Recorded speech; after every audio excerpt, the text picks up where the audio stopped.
रहमतों से भरपूर माह आने वाला है। खुदा की नेमतें समेट लेना, माह रमजान आने वाला है। रमजान की रौनकें और ईद की खुशियां करीब। पाकिस्तान में पहले रोजे और ईद उल फितर की मुतवक्का तारीखें क्या हैं, जानिए इस वीडियो में।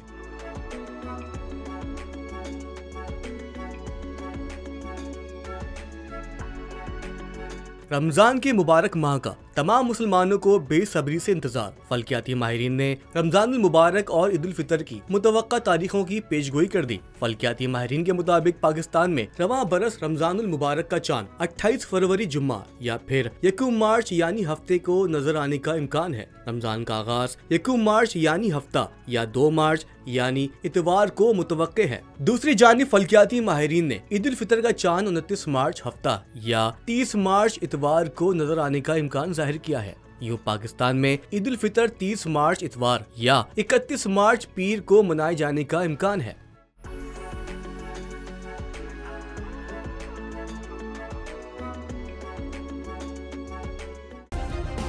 सब्सक्राइब करें और बेल दबाएं ताकि कोई खबर रह न जाए।